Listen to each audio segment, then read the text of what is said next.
Okay. Hi, everybody. As Claire said, thank you for joining us this morning. Welcome to our DFI Masterclass.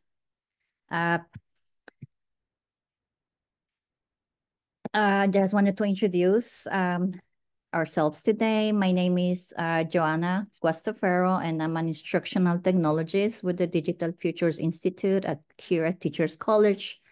And my colleague. Hi, everyone. My name is Claire Behrens-Eitel, and I'm the Associate Director of Instructional Design here at Digital Futures Institute at Teachers College. Thank you, Claire. Now we want to do a little bit of housekeeping. We have a couple of items. At the end, we're going to have probably a few minutes for questions. If you have any questions, feel free to put those in the Q&A box, and we'll get to those at the end of the session. The slides and the recording will be sent to everyone that is registered for this webinar. So you're going to have all those resources for you. Just a little bit a disclaimer. All the technologies that we're going to be talking about on this webinar have been unreviewed technology. These have not been endorsed by the Teachers College, and Claire and I are just AI users. So please feel free to do your own research, and it's your responsibility to adhere to applicable laws, regulations, and the best practices to incorporate these applications into your educational activities. We have a few items on the agenda. We're gonna first explore how to choose the right generative AI tool for your needs.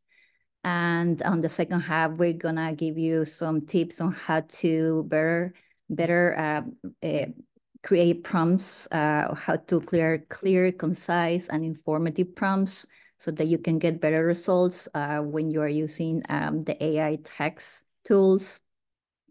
And at the end of the session, we're going to do a Q&A. So what tools we are going to be using on this webinar? We're going to be talking about 4 tools, but we're going to be using Claude most of it of the session. The first one is going to be ChatGPT, which is a tool created by OpenAI. There's a free version and a paid version, and you're welcome to use that one if you feel comfortable with that one. I think that's the one that is most common between users. There's also Google Bard, which is also free, and Bing AI, which is the Microsoft conversational chat AI, and Claude, which is owned by Anthropic. It also has a free and a paid version. We think that we like Claude the most because it gives you a more of a formal conversation, and you can rely a little bit more on their information that it gives you. Just keep in mind that most of these AI text generators can sometimes have you cannot rely on the information that they give you. So make sure you do your own research before you use the information that they generate. About prompt writing and what is a prompt and all that good stuff. So a prompt is an instruction or a cue that you are giving to a generative AI model that assists it to create the information that you're looking for. So by providing a prompt, the AI model that you're using will use it to learn and to train itself and then generate the best type of response for you. I would say in my experience, the key to prompt writing is to really guide and to set the context for these AI models. Kind of like when you first start a fire, when you're camping, that first spark ignites the rest of the flame. So if you really want to get a lot from these tools, you have to prompt it to give you what you're looking for. So here you can see I asked ChatGPT, how can a prompt help you provide me with a good answer? And it gave me the answer of prompts are like guideposts that direct me towards the information or guidance you're seeking. They give me context and help narrow down what you're looking for. Clear and specific prompts enable me to offer more accurate and tailored responses. So that's what a prompt is. It's important, and I feel like the more you use these tools, the better you get at being able to have a more conversational prompt relationship with them. So let's talk a little bit about writing prompts. So prompt structure, it's really important to keep in mind that how you choose to structure your prompt will largely impact the type of response that you're going to receive. So the more specific you can get with your prompt, the more direction that you're giving to the AI about what you're exactly looking for, the less time you're going to spend trying to get it to do what you want it to do.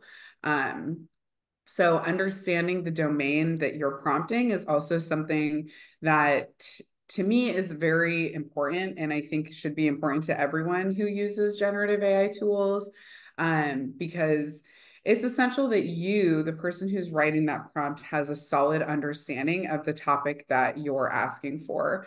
Not that you have to know everything about the topic or be an expert at it, but it's important that you do have some sort of understanding of what type of information that you're looking for, because a lot of these generative AI tools, even though they've been around now for a year, and have learned a lot and have grown a lot, they still can create a lot of inaccurate information. And if you're just taking it for its word and not doing your research, then you're using inaccurate information in your writing or having it help you edit, things like that. So if you have a strong knowledge of a topic that you can create a detailed prompt for, then you're going to be able to use that tool more as an assistant or a partner in your learning, a tutor in some ways, to help guide you rather than you're being guided by it.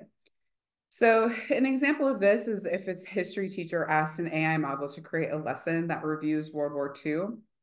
If that instructor didn't have a deep understanding of World War II and the outcomes, as well as the events that took place that you're asking the AI model to provide you with, if it gives you inaccurate information, the prompt writer won't be able to properly understand if the output is correct or not. So this to me is probably one of the most important parts of using these tools, as I think many of you know and have kind of realized probably over the past year of experimenting with them, is that you have to have an understanding of what you're looking for and what exactly you're asking of it. So let's get into some of the nitty gritty. So the tips for writing prompts. Joanna and I have spent a lot of time researching and seeing kind of what's out there about prompt writing, and we've tried to put together a good list of tips that you can use. And a lot of these I use myself when I'm using generative AI tools. I will say I don't use these tools quite often as I did when they first came out, but when I do, I try to keep these tips in mind. So the first is to make sure that you're super specific. I know that I already said this in previous slides, but this is probably the most important thing. The more specific you can be with these tools, the better your outcome will be. So it's kind of like if I said to ChatGPT, write me an outline for a workshop. That's really non-specific. It would probably not really give me what I was looking for. Whereas I said, can you please write me an outline for a 20-minute webinar about tips and tricks for prompt writing? The audience is going to be mostly, I don't know, people 18 and older, and things like that. That's where you're going to be able to get more from it. The second tip is to act as if. So asking an AI tool to behave as a person, process, or an object can be another easy way to generate a better prompt. So if I'm writing or having ChatGPT help me write maybe a lesson plan, I'm going to tell it, act as if you're a middle school science teacher teaching 7th grade students about the water cycle. I want you to create a 30-minute lesson plan covering X, Y, and Z. So you're telling it to pretend that it is the teacher. The third tip is to be specific with how the output is presented. So tell the generative tool how you want to have this information given to you. Do you want it to be written like a script? So are you writing a script for a instructional video that you're doing? Do you want it to be written as a lesson plan? And if that's the case, make sure that you tell it the state standards that you might need to be having inside of there. Do you want it to be given to you as a chart? It can do that. Do you want it to be written in code? It can do that. So by specifying the type of output, again, you're going to spend less time trying to prompt it and get it to where it needs to go if you give it that from the very beginning. The next tip is use do's and don'ts. So telling the AI model what you do and do not want your response will save you a lot of time. So if you are saying, I'm writing an instructional video script for tips and tricks on prompt writing, you could say, I do not want you to give specifics about how to use these tools to write an essay or something like that. You're telling it those directions. And number 5 feeds into this by using examples. You're providing it with an example of what exactly it is you're looking for. So make sure that you provide tools with examples if you can. I will say, I think the most I probably use these generative tools, especially Claude. Like Joanna said, Claude is probably my favorite generative AI tool. I just feel like it's a very polite tool and I like it. Other people have a lot of different preferences of tools that they really like to use. But what I use these tools most for is helping me to either correct my work, maybe look for grammar mistakes. So I'm giving it my text that I'm writing and I say, can you please help me make this sound a little bit better or help me correct the grammar in this? And it's using my writing to do that. So I'm giving it an example of what I want. The next tip is to consider the audience and tone. So be specific with the tool about how you want it to write. So if you're wanting it to write a script for a Netflix movie, you're going to say, I would like for you to write this script in the tone of a Netflix producer or something like that. Or I want you to write this lesson plan with the consideration that it's for an audience of 7th grade middle schoolers. And that's who I'm aiming this at. Number 7 is to correct mistakes and to give feedback. So with these generative AI tools, the way you're going to get more from them is by telling them what they're doing wrong. So if they're writing something and you're reading it and it has an incorrect fact, or it's not writing it the way you want, write back to it and say, no, that's not what I'm looking for. That's incorrect. Please do it again and take this out. So you're correcting it, giving it feedback, helping it learn what exactly it is that you're looking for. Next is to have the tool create a prompt for you. So if you're kind of like, I'm really stuck with this prompt writing thing, I'm not really sure where to start, ask the AI tool to create a prompt for you and go from there. Say, can you help me create a prompt? I want to create a lesson plan and I'm a teacher. And then the tool can help you do that. Many of these tools actually already have a lot of the prompts built into them. I will say, as these tools have grown over the past year, the prompt writing has become a really big part of them, which I actually really appreciate because sometimes you don't really know what it is you're looking to do. So you can see here, I have a couple of examples. The first being AI has, when you first go to it, it says, what do you want to do exactly? So you can shop, give me a grocery list for a seafood dinner that isn't too spicy. If you wanted to make that prompt a little bit more specific, you could say, I'm cooking a seafood dinner for 5 adults. I don't want it to be spicy. I want it to use this kind of fish. I want it to have, I don't know, lots of dairy in it or something, whatever you want. You can also choose from the different ones. So that's Bing. It has a lot of really interesting prompts already there to help you get started if that's something that you need.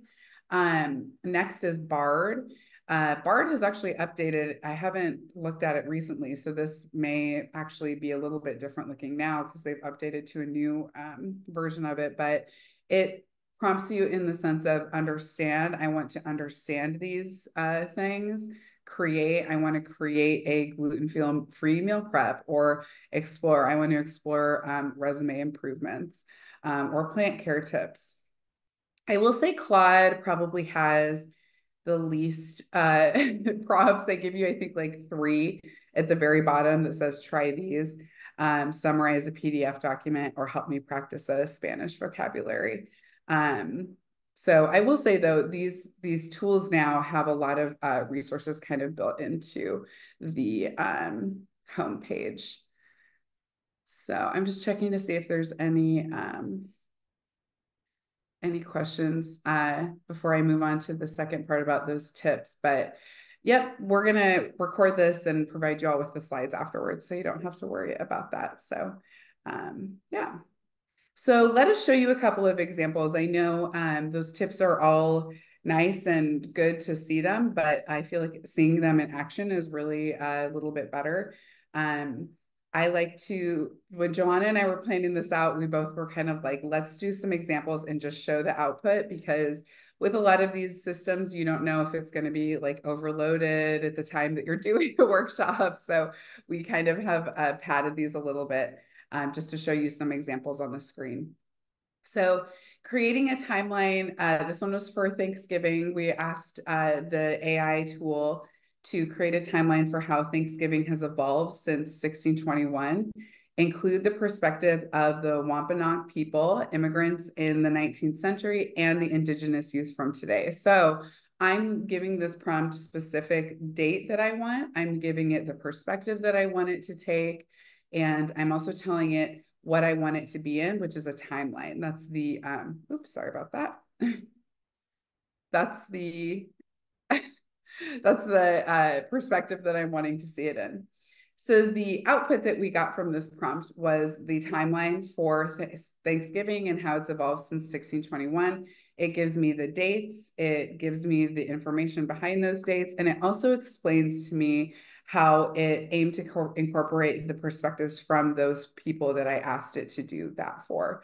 Now, what you should do if you are using a prompt like this with this AI output, you shouldn't just copy paste it and put it in and say, okay, this is good to go. You obviously want to make sure that you have that background knowledge yourself. I mean, if you're not somebody who's well-versed in the timeline of Thanksgiving from 1621 into the 2000s, then you should probably make sure that you do some fact checking here. Because again, these tools can create hallucinations and they can create inaccurate information. So let's look at another one. This is an example prompt from a teacher's perspective, where I asked this tool to create a syllabus for me.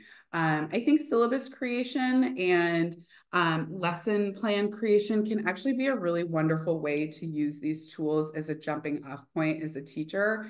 I used to be an elementary school teacher myself, and I can say sometimes you sit and you're looking at a subject and you have such a hard time getting started or getting ideas of where you could jump off from. And these tools are great to provide you with some jumping off points and some lesson plan ideas or outline ideas. So in this prompt, we asked the tool to be an expert teacher and an instructional designer. And we wanted it to create a syllabus for a 9th grade biology semester length course that meets twice a week for 90 minutes. So in that first 2 sentences, I gave it who I wanted it to act as. I told it exactly what the grade level is, how long the course is going to be going for, and how long each class is, and when each class meets. Then after I did that, I went into exactly what I wanted it to outline. So I wanted it to talk about course objectives, the topics, grading policy. Obviously, you would probably, if you were a teacher, have a grading policy that you had from your school or from your university. I don't think you would want to be using AI's grading policy, but maybe if that's something you're looking for, you could do that. And then include guidelines for using generative AI. That's another really interesting way to use these tools if you're creating a syllabus for your class and you want to create a policy about generative AI. these tools can help you do that. I can help you give a starting off point of what to say or some ideas. And then expectations for student behavior and participation. I also told it that I wanted to focus the syllabus on 9th grade NGSS standards and the New York State Living Environment standards, and feature standard biology lab exercises, including dissections in the syllabus, to include a week-by-week breakdown of lesson topics. So I gave it a lot of information in this prompt to work off of. And with writing a prompt this long and this detailed, the hope is that in the first shot, you're going to get what you're looking for. And if it's not exactly what you're looking for, you can then say, can you please add this in? So you're asking it to add things in rather than still trying to kind of get to the end point before you've even started. So you can see in this kind of long scrolling image video that I have here, it outlined week by week for me at the beginning. It gave an outline of what the course was going to be, and then it gave me some classroom expectations. So it also gave me the objectives, course objectives for this syllabus. So if I was doing my due diligence with this, I as a teacher would take this and just probably look through it and say, oh, you know what, that's a good idea, or that's a good activity. Or if I saw maybe something that it had mentioned, maybe for like week 3 cell structure, I could say, can you give me a detailed lesson plan for what you have listed for week 3 cell structure? And I want you to incorporate an interactive activity for my students to use. I would probably then list the materials that I have in my classroom, things like that. So once you have these starting jumping off points from these tools, you can then give it more details to get exactly where you want to go. So they're very useful in that way. The next prompt that we tested out was for an ESL course. So B1, B2 level students, I want each student to present a woman that's marked in history. I want them to write a text with at least 300 words and pay attention to grammar and spelling. Could you write the objectives and the instructions? So I'm only asking for 2 things. Maybe I myself am having a hard time coming up with objectives. I think that can always be such a tricky thing as a teacher to imagine these objectives. I will say, when you're using generative AI tools to come up with objectives for your course, or a lesson plan or something like that, it gives you a ton, and you can narrow it down or take ideas and work it into your own writing. So you can see the AI output gave me my assignment name. It talked about the objectives here, and then it also gave me the instructions for the assignment. So again, doing your due diligence as an instructor, you would take this and then edit it, take things out, write your own, really incorporate it into your own lesson planning, and this should be a jumping off point for that. The next example that we have here is the creation of a rubric, which I find really cool that these tools can make rubrics for you. I think rubrics are always tricky. There are a lot of rubric creation tools out there, like Rubric Star, things like that. But in here, we asked the tool to generate a rubric table for the assignment that I did in the previous prompt. So you would be taking this prompt and building off of the instruction prompt from before. And the rubrics table should have 4 levels, from excellent to satisfactory or to unsatisfactory, and then 5 evaluation criteria. So you can take this again as a jumping off point to create your own rubric for the assignment. So one resource, and I'm going to put the link to this resource in the chat, that I actually feel like is really cool resource, is this prompt library. AI in Education, this website has a lot of really great resources with it, but their prompt library specifically is very cool because they have it for students, administration, assessment, lesson planning, professional development, social emotional learning. If you're looking to help do IEPs, things like that. This is a really great resource. So I'm going to throw this into the chat there, because that's a really great resource. And this will obviously, when we send the slides out afterwards, be sent out as well, because we have a few other really great resources on here as well. So there's the AI prompt generator library. That's what I just shared with you. The Getting Started with Prompts and Text for Generative AI Tools. This has some really great tips on here from Harvard. And then the University of Michigan Flint actually has a self-paced AI prompt literacy course that you can sign up for. It's free. I actually took the course when I was preparing for this workshop because I was curious what University of Michigan Flint was up to. It's very, very in-depth. So if you're really interested in learning an in-depth look into prompt writing, I would say sign up for that course. And then the DFI AI and education website, we here at DFI have created a lot of resources, and we're continuing as we learn more and work with faculty and students here at Teachers College to create more resources.